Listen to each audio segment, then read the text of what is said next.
হাতত জুইৰ ভোটা লৈ এগৰাকী মহিলা আৰু মহিলাগৰাকীৰ লগত দেখা গৈছে একাংশ লোক। তেওঁলোক নিজৰ ঘৰৰ দুৱাৰ মুখত এনেকৈ আছে আৰু এনেকৈ তেওঁলোক থাকিব লগা হৈছে। এয়া এখন সংগ্ৰামৰ কথা। গোলাঘাট জিলাৰ মৰঙী মৌজাৰ এখন গাঁৱৰ এই দৃশ্যটো আজিৰ পৰা প্ৰায় 2 বছৰ পূৰ্বৰ।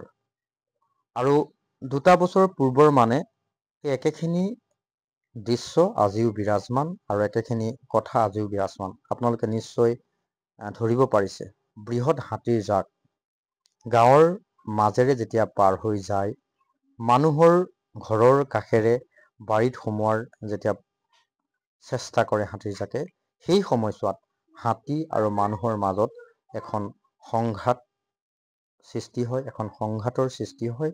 কাৰণ মানুহে চেষ্টা কৰে যাতে হাতীৰ জাকটোৱে কোনো কাৰণত বাৰীত প্ৰৱেশ কৰি বাৰী ঘৰ অনিষ্ট কৰিব নোৱাৰে বা মানুহৰ যাতে জীৱনলৈ ভাবুকি নাহে। আৰু সেইবাবেই ঘৰৰ পদূলি মুখত এনেকৈ ভোটা লৈ হাতীৰ জাকটো হৈ হাল্লা কৰি খেদি পঠিওৱাৰ চেষ্টা কৰে। আৰু যিহেতু হাতীয়েও খাদ্যৰ বাবেই বনাঞ্চলৰ পৰা জনাঞ্চললৈ নিতৌ এনেধৰণে ঢাপলি মেলে, গতিকে প্ৰায়বোৰ সময়তেই এনেবোৰ দৃশ্য দেখিবলৈ পোৱা যায়।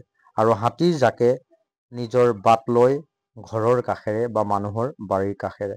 কাৰণ খাদ্য বিচাৰি এই হাতীৰ জাকটোৱেই বাৰী ঘৰ বা মানুহৰ খেতি পথাৰত এনেকৈ ঢপলিয়াই ফুৰে।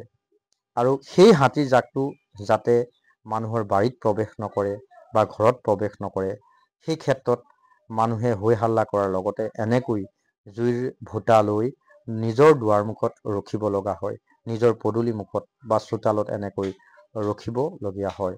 গতিকে এই দৃশ্যটো যদিও 2 বছৰ পূৰ্বৰ, আজিও কিন্তু এনেধৰণৰ ছবি মৰঙী মৌজাৰ বিভিন্ন গাঁৱত দেখিবলৈ পোৱা যায়। কাৰণ খাদ্যৰ সংকটত পৰি হাতীৰ জাকটোৱে জনাঞ্চলত এনেকৈ বিচৰণ কৰে। যিহেতু বনাঞ্চল প্ৰায় সংকুচিত হৈ আহিছে, বনাঞ্চলত খাদ্যৰ অভাৱ ঘটিছে বা বিভিন্ন কাৰণত হাতীৰ জাকটোৱে জনাঞ্চললৈ এনেধৰণে ঢাপলি মেলে। আৰু মৰঙী মৌজাৰ প্ৰায়বোৰ গাঁৱতেই বছৰটোৰ প্ৰায়বোৰ সময়ত এনেকৈ আচলতে বিচৰণ কৰি ফুৰে। আৰু মানুহেও আচলতে হাতীৰ জাকটো যাতে বাৰী ঘৰ প্ৰৱেশ নকৰে, সেই ক্ষেত্ৰত সাৱধান হৈ খেদাৰ চেষ্টা কৰা দেখা যায়।